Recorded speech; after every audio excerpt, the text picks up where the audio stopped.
Hi guys. I decided to spend a few days in the short book of Ruth. So this is the 25th book of the Bible that I have written through. So we're getting there. Still got a long way to go though, right? The book of Ruth is only 4 chapters, yet it tells a big story of loss, love, mercy, and redemption. So let's see what we can glean from this outcast of sorts, these outcasts, right? So as it begins, we find the account of a woman named Naomi, along with her husband Elimelech, I think I'm saying that right, and her 2 sons, Mahlon and Chilion, traveling. The family was living in what's described as the time of the judges. They were from Bethlehem and from Judah. So the time of the judges is believed to be either the time of David around 1000 BC or the century following the Babylonian exile in 450 BC. So there is some dispute about when this book was written or when it originated. Also, not real sure about the author, possibly the prophet Samuel. It's not clear. So at the time, the writer, possibly the prophet Samuel, describes this family as experiencing a famine while living in the land of Judah among their people, the Israelites. So God's people, right? Due to the famine, they travel to the country of Moab. Moab wasn't Israel's favorite place, though, and the Moabites were not their favorite people. So let's do a little background study on the Moabites and why Israel did not like them. And I think you'll see some parallels to today's world, but we'll see. So firstly, during the Exodus, the Moabites offered no bread and no water to the Israelites and treated them as enemies. Now, we don't see an account of this in Exodus, but it is mentioned in Deuteronomy chapter 23 when the Moabites are excluded from the assembly of God, the temple worship. The Moabites were descendants of Lot, who was Abraham's nephew. If you remember, Abraham and Lot separated and they went to different parts of the land. Lot's wife turned back and turned into a pillar of salt. Remember all that, right, in the Old Testament, if you're familiar. And so they were descendants of Lot, who was Abraham's nephew. So they were technically distant family of the Israelites, right? They should have been part of God's people, but their behavior deemed them not so. And we see that Deuteronomy 23:3 and Nehemiah 13:2. Next, the Moabites worshipped idols. Like Chemosh, I think was their main one, Molech, and Baal Peor.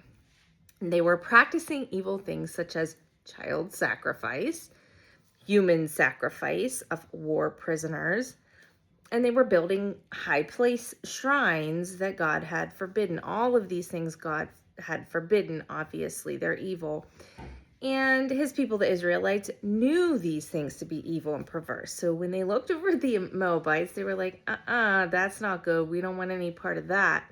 So kind of like us today. I mean, Baal, that false god, is the actual statue that they burned in Iran a few weeks ago, chanting death to Israel and death to America. So these things are still in our culture. In any case, they worshipped Baal, they worshipped Chemosh, they worshipped Molech instead of worshiping the true God of Abraham, Isaac, and Jacob. They also used these false gods to attempt to seduce Israelite men, and they wanted to seduce them into intermarriage and into idolatry ultimately. So we have that. So we have the idolatry. We also have one of Moab's kings, King Balak, There's a story of him in Numbers chapter 22 through 24, where he hires a man named Balaam to curse the Israelites and try to spiritually undermine them. It doesn't work. Um, Balaam's the guy that ended up talking to the donkey, by the way. The donkey starts talking to him, right? And he ends up blessing God's people instead of cursing them. But anyway, that's a whole different fun story we'll save for another day. So we have that. We have the Moabites oppressing the Israelites and acting as enemies much more often than not. So because of the Moabites' continued opposition and evil doing, they had been forbidden from going into the assembly of the Lord or into the temple. So this is Deuteronomy 23, 3 through 6, where it tells us about that.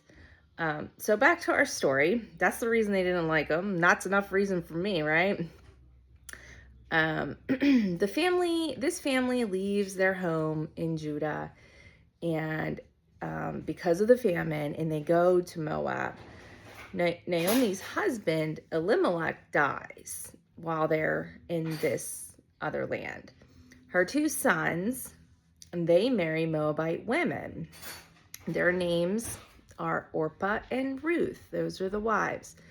They live in Moab for 10 years, and then both sons die as well. So now we've got Naomi's husband and both of her sons are all dead, and she's left with 2 Moabite daughters-in-law.